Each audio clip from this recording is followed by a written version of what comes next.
Olá, pessoas! Então, hoje nós vamos falar um pouco sobre a dança. Sim, vamos iniciar um conteúdo novo.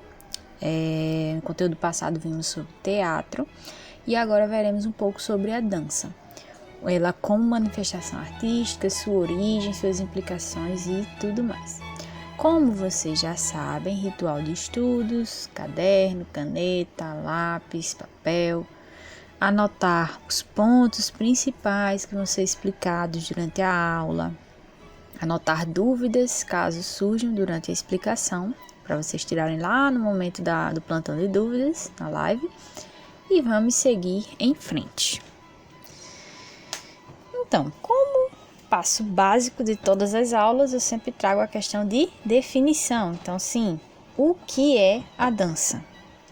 Então, a dança, vocês já viram e já sabem, ela é um dos três principais dos pilares, né, das artes cênicas da antiguidade, ao lado do teatro e da música. Então, tínhamos teatro, música e dança. Inclusive, na mitologia grega se dizia que existiam 3 ninfas e essas ninfas elas eram responsáveis por fazer a produção cultural da humanidade. Então, uma ninfa era responsável pela manifestação artística do teatro, a outra da música e uma delas da dança.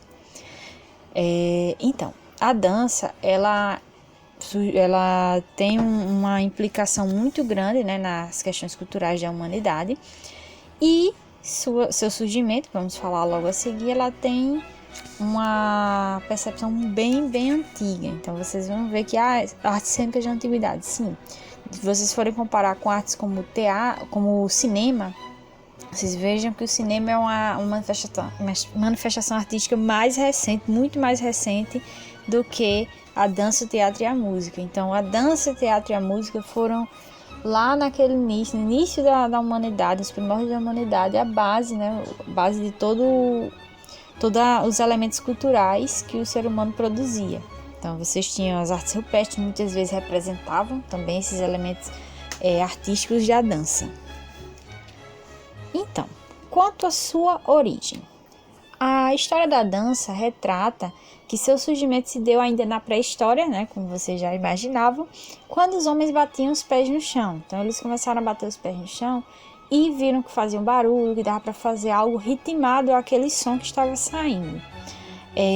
Logo após, eles começaram a perceber que dava para adicionar outros movimentos além de bater os pés no chão. Então, começaram a bater os pés no chão, bater as mãos, né, bater palmas, usar o movimento dos braços. Então, começaram a produzir os primórdios, né, a dança primitiva, né, o básico do básico do básico da dança que temos hoje em dia, nos dias atuais. Então, eles perceberam que são elementos que eles poderiam utilizar para a constituição, para construir a dança como tal qual ela é representada nos dias atuais.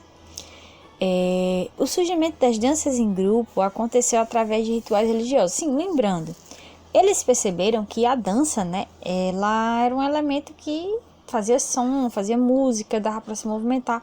Então eles observaram que eles poderiam utilizar isso também para fazer reverência aos deuses, respeitar, orar, pedir chuva, pedir sol, pedir uma boa caça. Então eles começaram a transformar isso em um elemento ritualístico.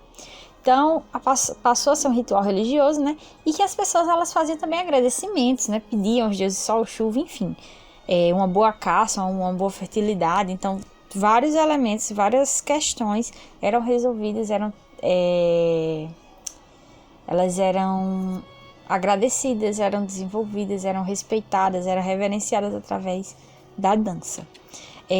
Há vários registros rupestres que identificam esses momentos, né? Esses movimentos, esses momentos, esses elementos da dança nas culturas dos povos primitivos.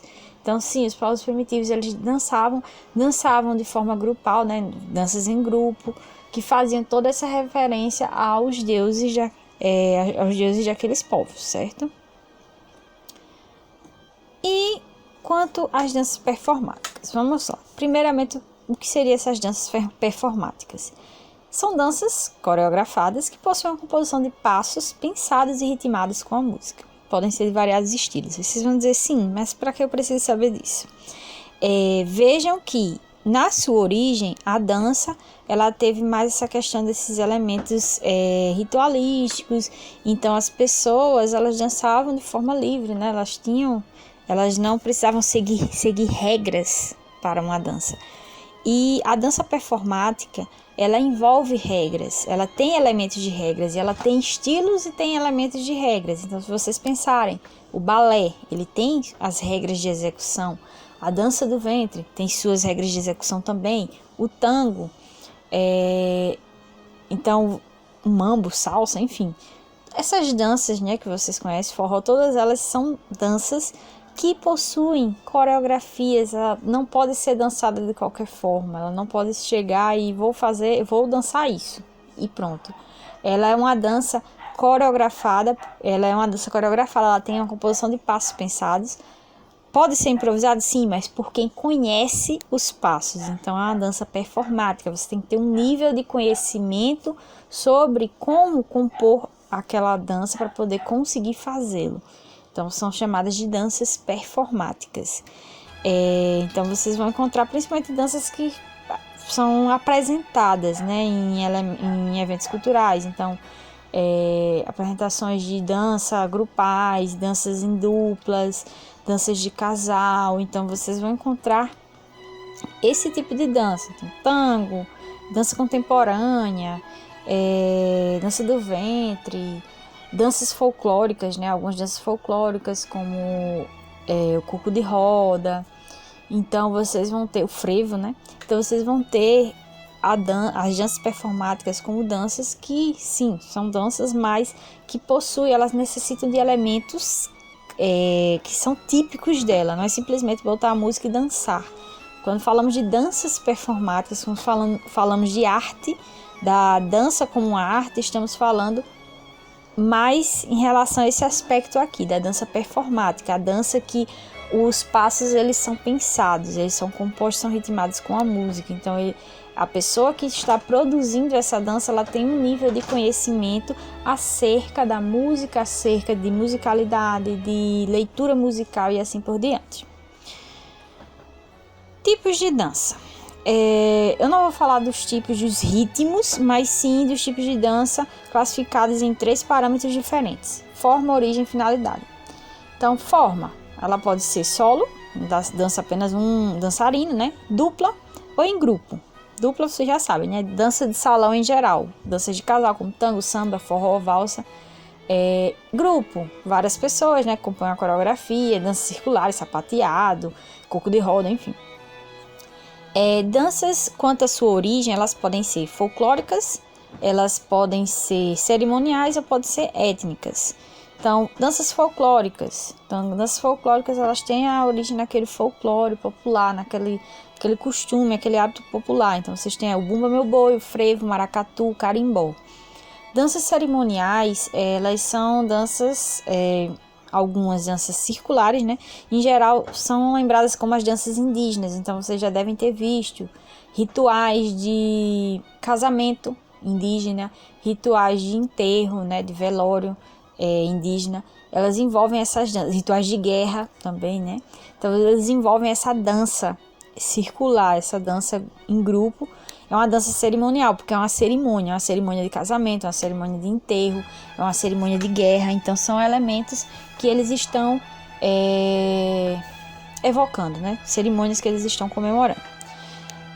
Danças étnicas, quando elas são de um lugar específico. Então, se vocês pensarem, por exemplo, danças africanas, você está dizendo de onde é, né? Danças que vêm do continente africano. Dança árabe, né? A dança do ventre, é uma dança árabe. Então, vocês vejam que são danças étnicas, elas têm uma relação muito forte com sua origem. Finalidade. Aí que estamos na questão da expressão artística, que tínhamos falado sobre a dança performática. A dança performática, como balé, dança contemporânea, sapateado, flamenco, tem a impressão de mostrar uma performance, a capacidade do indivíduo de representar e atuar dentro daquele elemento artístico. A dança social é como a dança de salão. Você vai para um momento, né, uma festa, alguém chama você para dançar um forró, vamos dançar um forró ali, pronto. Aí é a dança social. Você está num grupo social e você resolveu dançar uma dança de salão, certo? E a dança religiosa como a dança sufi.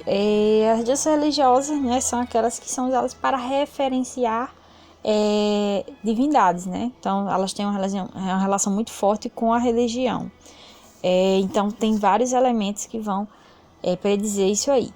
Mas vocês vejam, né, nós temos vários elementos esses que sim, todos eles estão relacionados com a manifestação artística, porém, contudo, entretanto, quero deixar bem claro.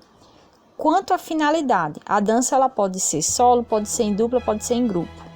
Pode ser folclórica, pode ser cerimonial, ou pode ser étnica. Porém, a sua finalidade, quando sua finalidade é performática, é porque ela é uma expressão artística que eu falo, não estou dizendo que as outras danças não sejam, mas artística porque ela tem um foco mais voltado para a representação e a admiração artística, né? A observação, a contemplação artística do que para divertimento em si. E coreografias, no caso, pensei em buscar mais coreografias, mas eu trouxe somente uma, porque vou deixar para vocês procurarem outras coreografias consagradas. Lago dos Cisnes, né, que é uma coreografia que foi composta para a dança performática, que é o balé. Ela foi coreografada por Julius Rezinier e a composição musical que foi utilizada para essa coreografia, ela foi encomendada a Tchaikovsky, que vocês já devem ter ouvido falar, que é um dos grandes gênios da música. Então, o Lago dos Cisnes é considerado uma das coreografias mais consagradas no universo do balé. Então, cada estilo, cada ritmo de dança vai ter sua coreografia consagrada e seus elementos característicos para a sua representação como arte. Então, espero que tenham gostado da aula de hoje. Dúvidas, como vocês já sabem, procurem, anotem, guardem para o próximo plantão de dúvidas. Bons estudos para vocês e até mais. Tchau!